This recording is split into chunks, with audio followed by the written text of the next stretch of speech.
everyone. Good evening. This is my third day in London, and every time I come here, I'm just blown away by the diversity, the youth, the energy here. And I wanted to dive in. Thank you for those kind words, by the way, on the introduction.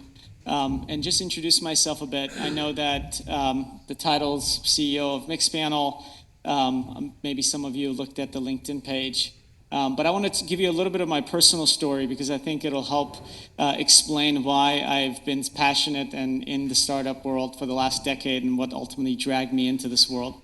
Because you have to be extremely passionate about this space to ultimately decide to either start a company or work for a startup.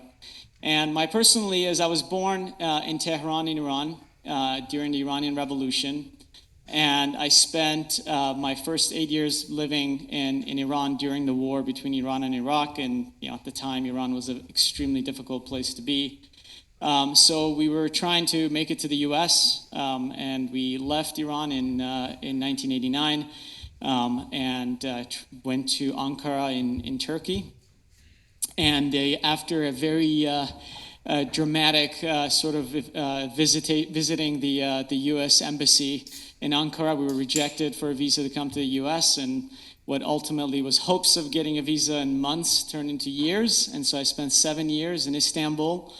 And I can tell you a lot of great stories about growing up in Istanbul, which is a place I grew to love, but certainly living there with our circumstances was extremely challenging. But 7 years later, we won the lottery. So I won the green card, and we migrated to the United States. I was 15 at the time and didn't speak the language, so I was effectively starting over from learning a new language, adapt to a new culture. And the changes that we were going through, obviously during that time, surviving to go through the U.S. public school, figuring things out. These things, to me, and then later in life, I was asked by someone at our company, how has your background ultimately shaped who you are, and how has it helped you ultimately decide and pave your path in your professional career? And as I thought about it, it took quite a bit of optimism and a lot of just creativity and effectively just knowing and looking forward to tomorrow, and knowing that hard work, resilience ultimately can pay off, and always looking around the corner and trying to make it to the next milestone. And I think that's been very much what has attracted me and what I've loved about being in a startup, what I've loved about growing companies, where you ultimately are constantly pushing the boundaries, trying to solve problems that haven't been solved. And so the world looks at you as if you're naive. The world looks at you as if you ultimately are starting this cute project that's not going to go anywhere. But you are ultimately going to persevere through this and try to make it through the next milestone, be able to raise the next funding. And you're in this survival mode. And there's nothing more thrilling, obviously, to create something and to be a part of something that you have had ultimately helped and had your fingerprints on, to be able to get it from a concept to a product, to ultimately having customers and people using it. So after, obviously finding my way through the learning English, going through school, graduating college, when I entered into my professional career, I started out at Marriott. And starting, at a proven large enterprise company was pretty amazing in that, Marriott was like the finished picture, for all of you who are building the company and are hoping to ultimately become successful and see your companies thrive. Marriott was like reading the last chapter. And what was amazing in that this thing was a well-oiled machine. It just genuinely, things worked. There was a great culture that was extremely customer-centric. They had figured out how to properly train, get people ramped up, the reporting, the analytics, the data, use of data to actually make decisions, to empower the organization. Things that you ultimately struggle, as you're going through different chapters of growth in your organization, they had figured out. And it was awesome to see and certainly be a part of ultimately looking at what the finished picture looks like. And then So I left Marriott in the late 90s, in the early 2000s, and then 10 years later, I joined Twitter. And Twitter was, when I joined, it was a 100-person company. And we were effectively, at that time, we're not making money, and we were growing from a brand, from a user adoption, but we were very much in a place where we were trying to figure out ultimately what our role was in society, how we were going to scale the platform, what we were going to do in terms of monetization. And the changes that happened around us during that time was just phenomenal. In that, today or tonight when we're gathered here, and you have the family, you have all of these different organizations that are communities that have come around to support startups, founders who are generous with their times, going in and posting blog posts, talking about their experiences to try to share that knowledge with all of you as you're paving your path. Back then, it was very much the early innings of this chapter that we've been living for the last decade. And I remember it all forming. And so tonight, my hope is to walk you through a little bit of ultimately what I learned during the time that I was at Twitter and what I've seen over the last decade, in hopes that when you see some of the things that have happened, that can be an input into the way that you think about how you're going to build your company or how you're going to help the startup that you're working for right now. Okay, so a quick look. This is comparing companies that were born effectively in the last decade and comparing them to the decade prior. And of course, in the late 90s, you had the birth of the great web giants of today, which is Google, Facebook, and Amazon. And then during the same era, you had Twitter, Netflix, Spotify, LinkedIn, Hulu, Zynga, and these are really prominently like the main brands that you'd recognize of what I'd call new, the tech companies that are relevant in your lives today. But then something really special happened between 2006 and 2008. And one of those things was cloud computing, thanks to AWS. And the second was the birth of mobile. So Apple Store launched, Android followed, and it opened up this incredible distribution channel for companies that were now able to build their applications much more easily and scaling it on the cloud and being able to have a lot more users that could ultimately get their apps in front of. So now I want to just bring some of this to life in terms of just the sheer number of numbers, in terms of what that era then unlocked. So cloud computing and mobile, plus all the data infrastructure and engagement stack that was born, led to an era where it's been 6 years since the term unicorn was born by Eileen Lee. And in that 6 years, or since she coined the term, there's been 150 unicorns that have been born. In the decade prior, it was 39. And the point of these numbers that I want to share in the next few slides is just to show you the speed or the rate at which the disruption and innovation is happening and how quickly these companies are coming in and taking advantage. So in terms of raw number of companies that have been born, you're looking at 271,000 in the last decade compared to 107,000 in the one before it. So as you're about to get started, or you're in the early stage of getting started, you may be asking yourself, okay, it's been a good run, It's like it's been 10 years now. Is the music going to stop? And so for those things, you always want to ultimately find out what are the leading indicators, right? What is the fundamentals that are driving that growth in the market?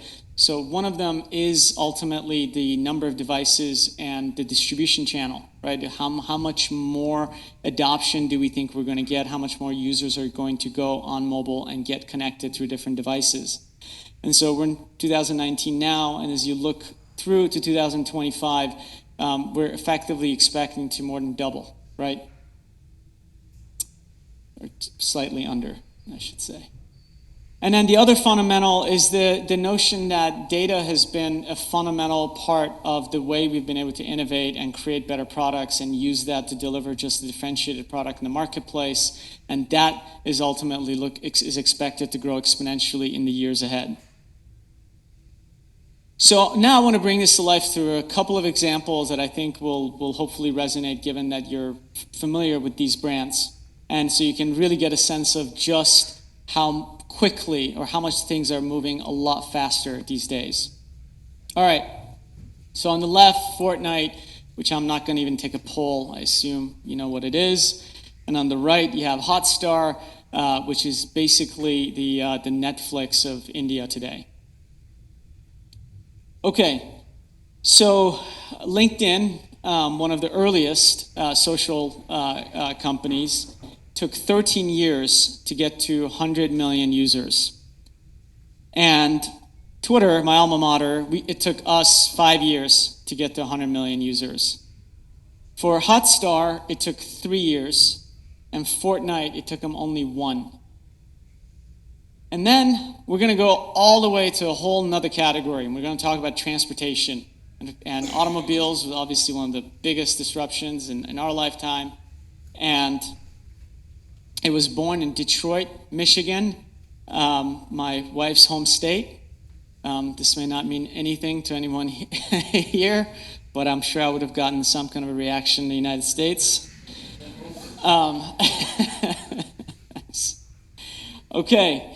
So then comes along Tesla, and Tesla launches, and all of a sudden, in a very short, relatively short period of time, it climbs to a really meaningful market cap relative to the big three, the pioneers from Detroit combined.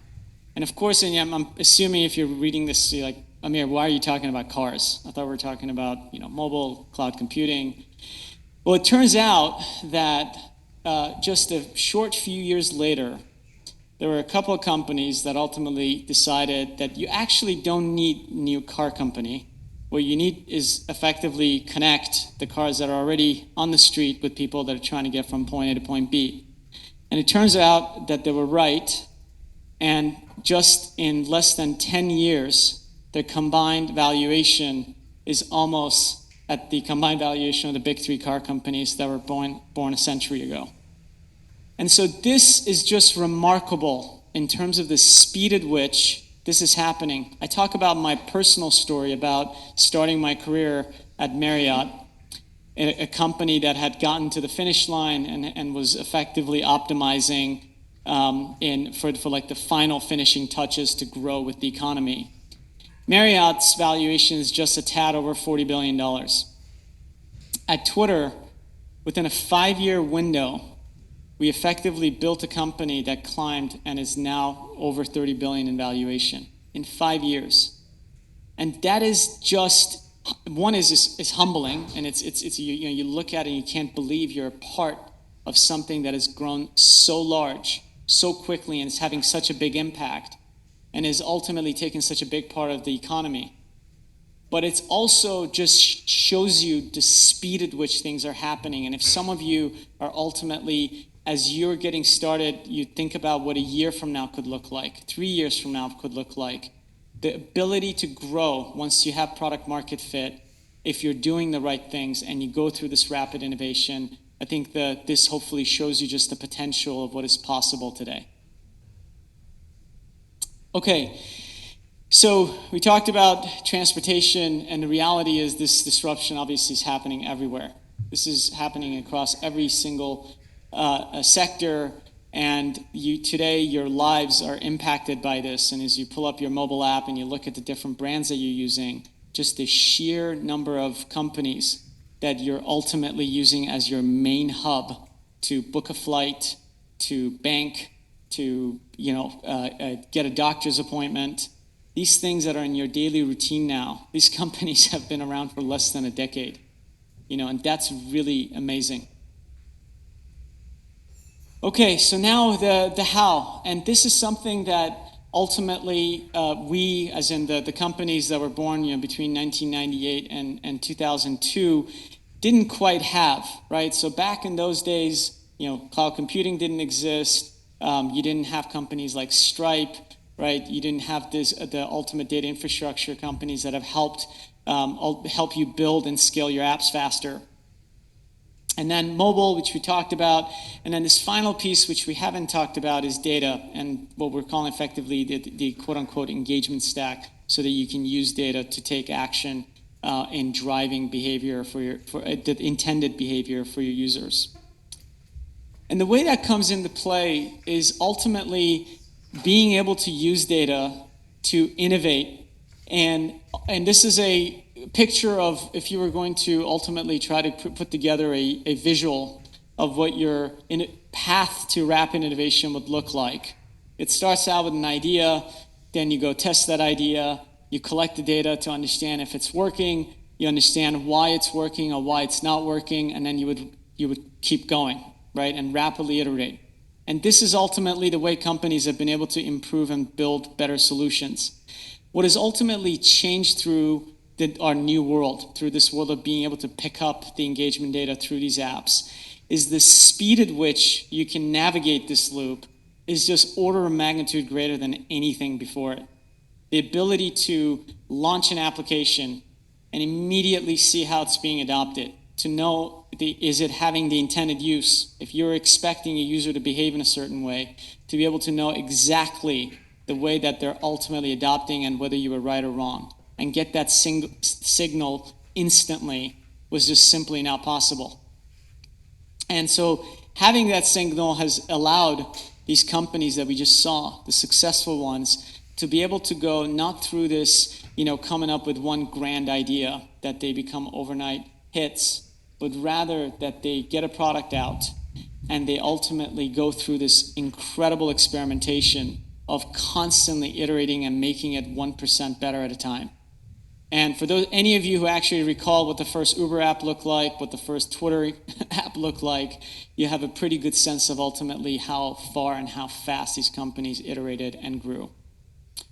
Okay, so I've shared a little bit of history, talked a little bit about data.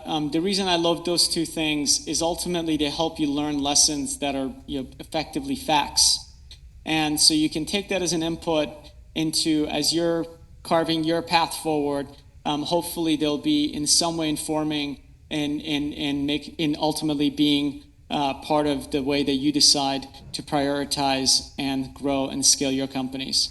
I think we're going to do a quick Q&A chat now. I'm around after. Would love to get to know you. I'm Amir at Mixpanel. If there is any questions you have, anything that you would like to know about Mixpanel, I'm happy to help. Thank you, everyone.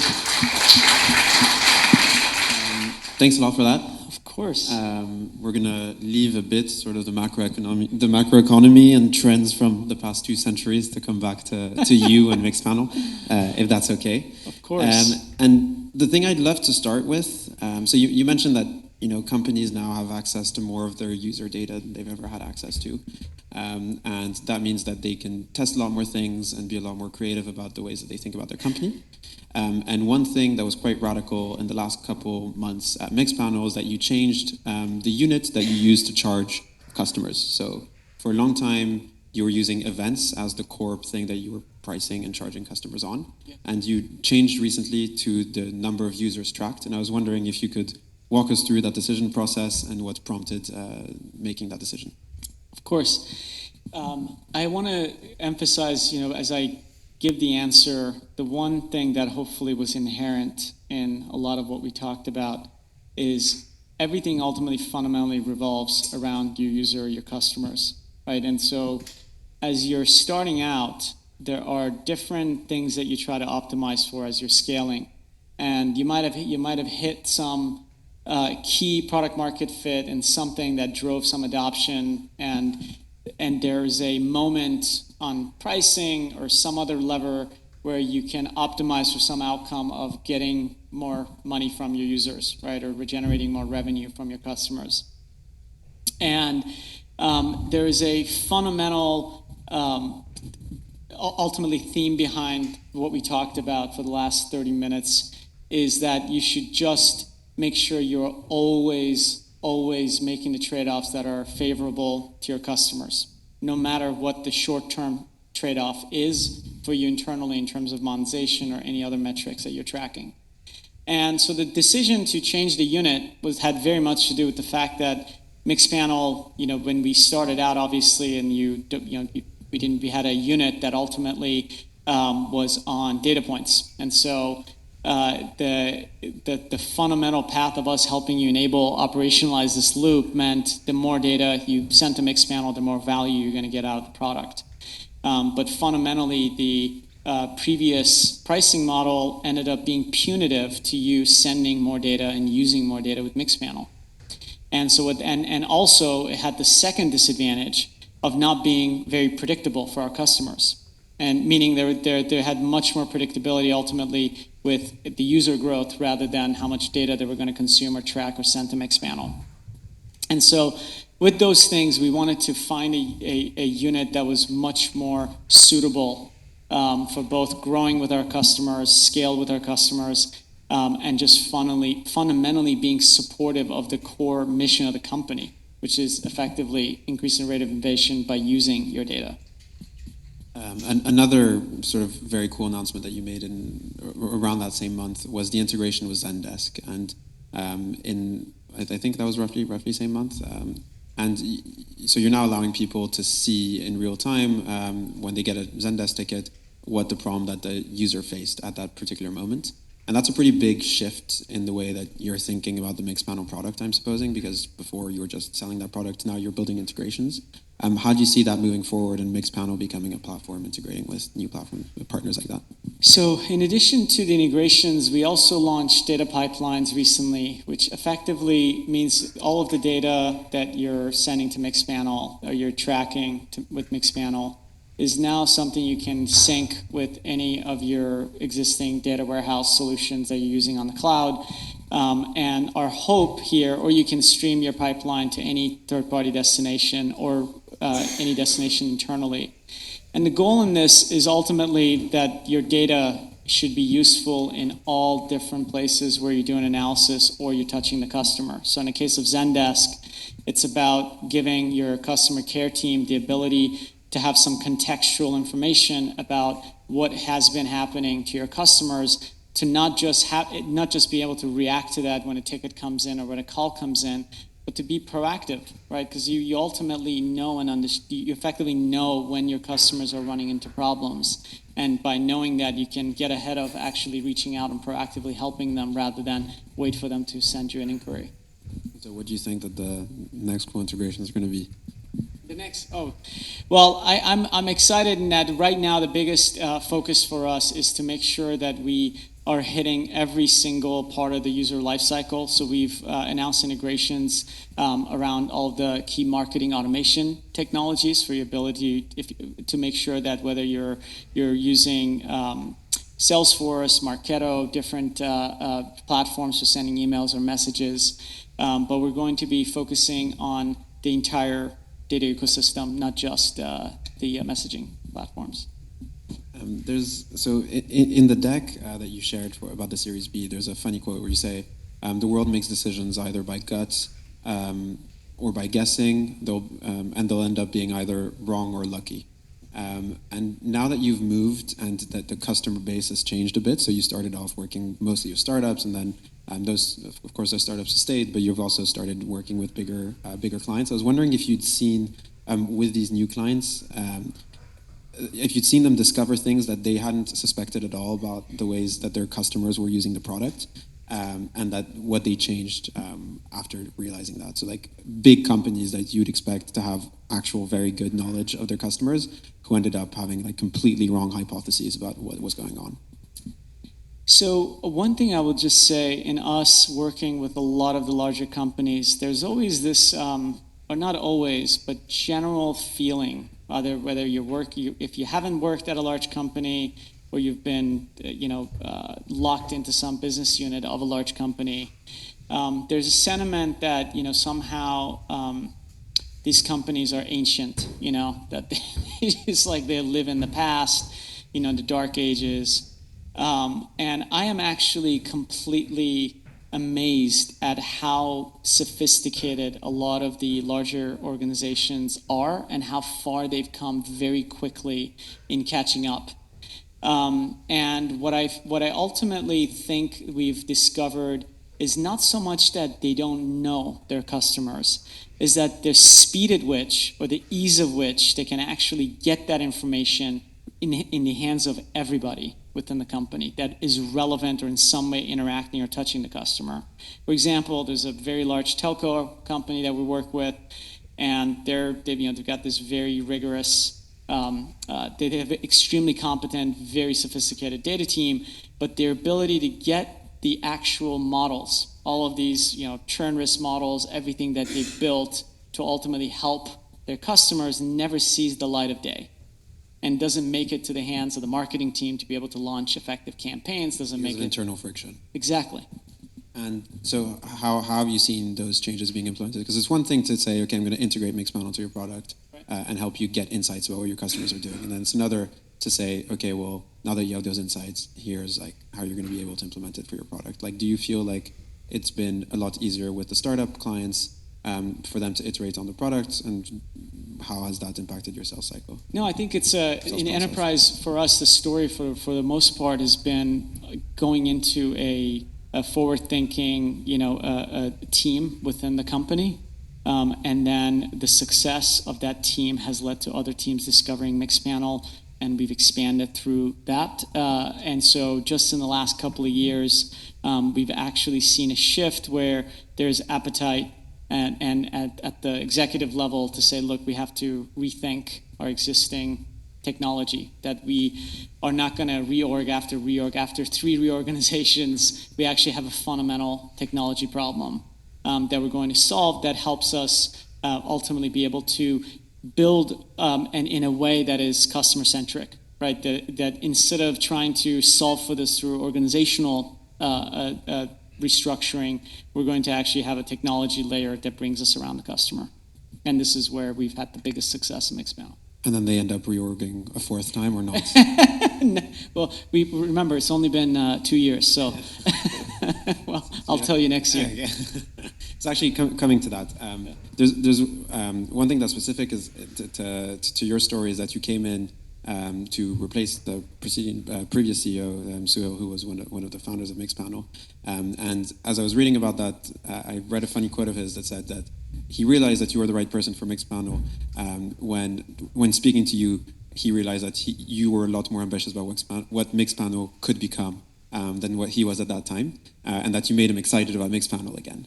And so I was wondering if you could tell us a bit about how that transition happened, and how sort of both you adapted to the culture at Mixpanel, but you also changed the culture at Mixpanel maybe when you stepped in as CEO. Yeah. So I can tell you that if I were to wake up tomorrow with a blank slate and I could just start a company, it would be this. I would be working on Mixpanel.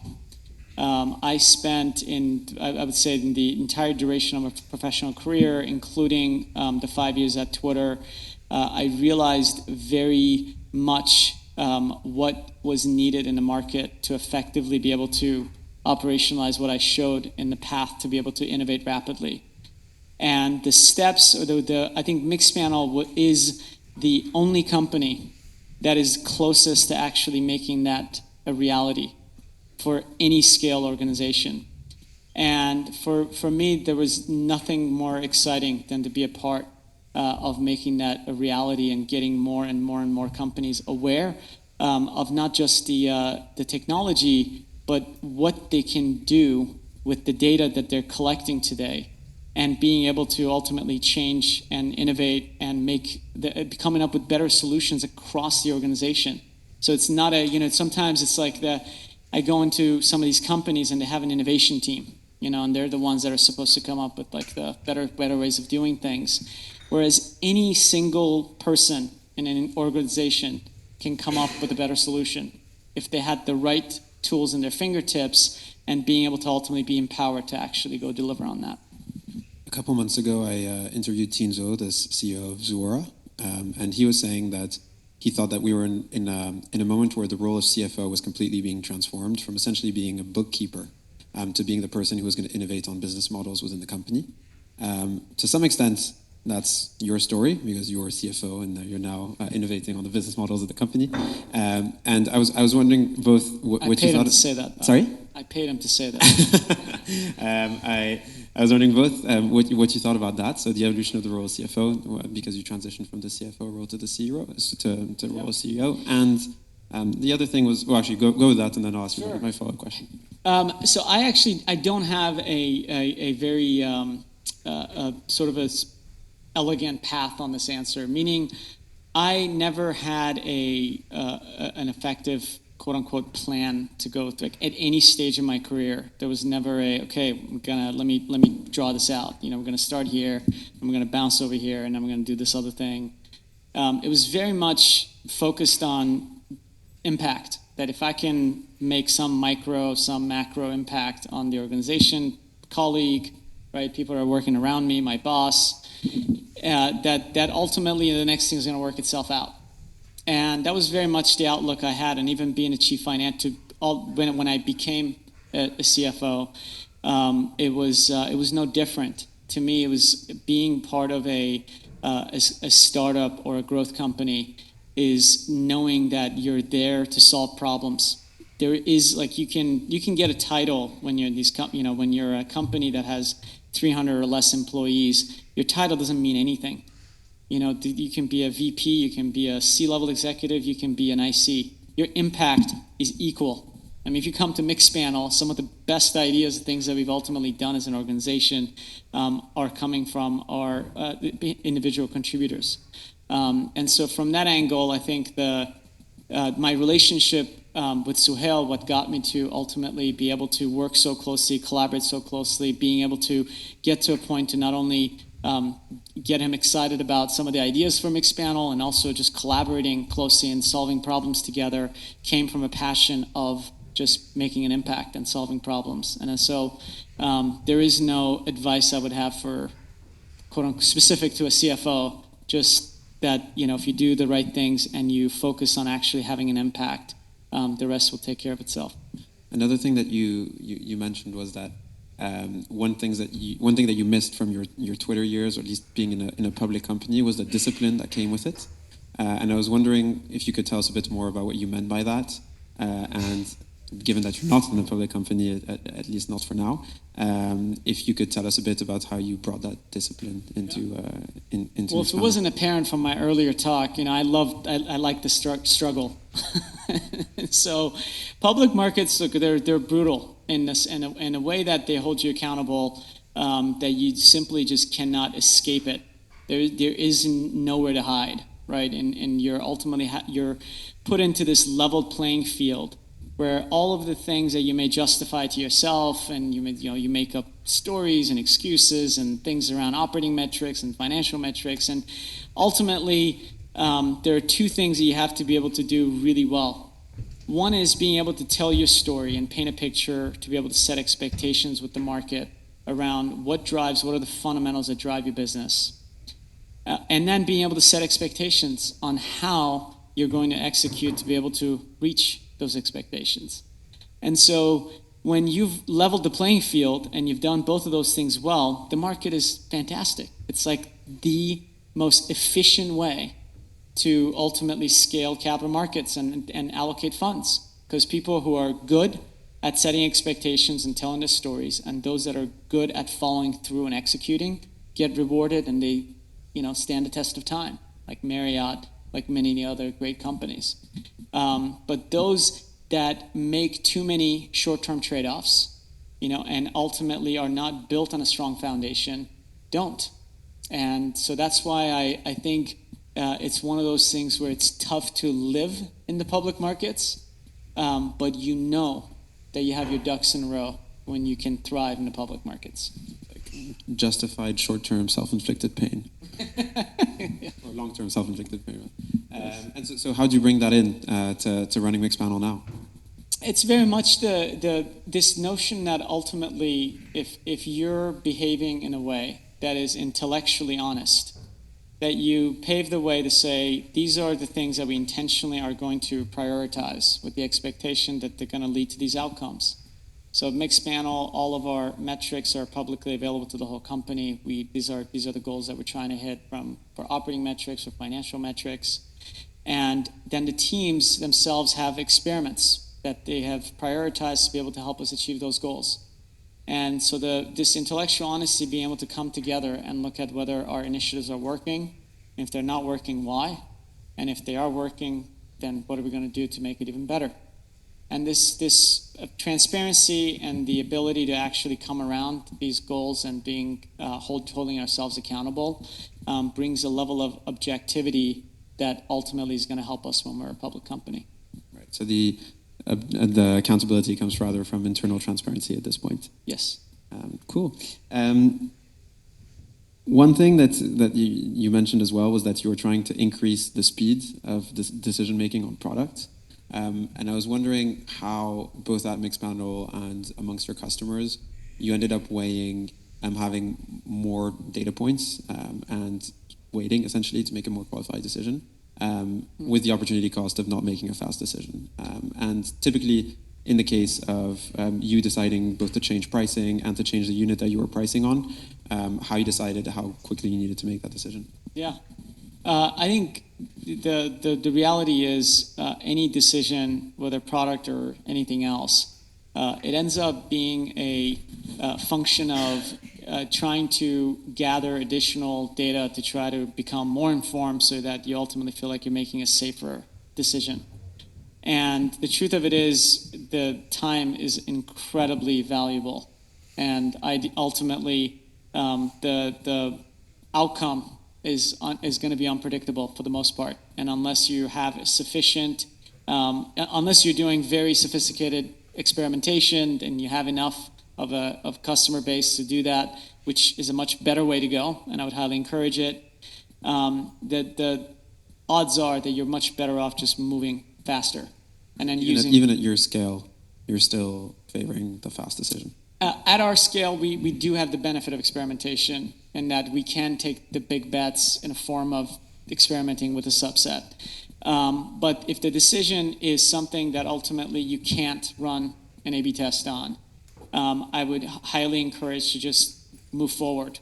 And because you don't know the outcome, but quickly use data to look at the outcome and hold yourself accountable, right? To have that way of objectivity to see if your idea of your decision was correct or not. Before we open to questions for everyone, I have a sort of European cynic question to ask. You live in San Francisco, you run a data analytics company, you wear a Patagonia vest. What do you do with data in your private life? Do you have dashboards on yourself? Well, I'd say, I wish I could say no, so that I could escape this stereotype. But I actually, summer of last year, I downloaded an app to track my time, and it's been really good in that we all have our own ideas. If someone comes in and says, "Hey, what's important to you?" right? And so you kind of rattle off a bunch of things that are top of mind. And it's like, well, these should be important to me, right? I'm married, I have 3 kids. At work, I think these are the things we should prioritize. So, sorry, I have 3 kids. I have 2 kids, expecting 1 in September. Yeah, this is, sure my wife is going to appreciate the, I'm already there, It's only a few months away. So these are things that are near and dear to me. It's things that, and so ultimately, I wanted a way to know where I'm spending my time actually matches where I think I should be spending my time. And it's been fantastic. It's just like a beautiful way to show you when you're off and you're over-rotated on something, where you're at work and you're spending all of your time worried about one problem, or you're spending too much time in one specific node of the company, or whether I have the right balance between my family and my work. What's the tool? It's called ProTracker, A-Tracker Pro, I think is the name of the app, and I'll just pull it up right now. It says, by the way, this is categorized as networking event.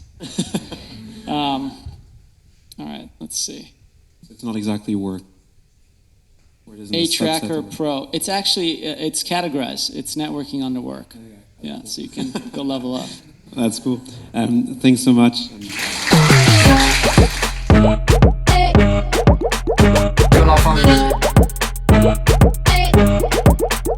Que la famille.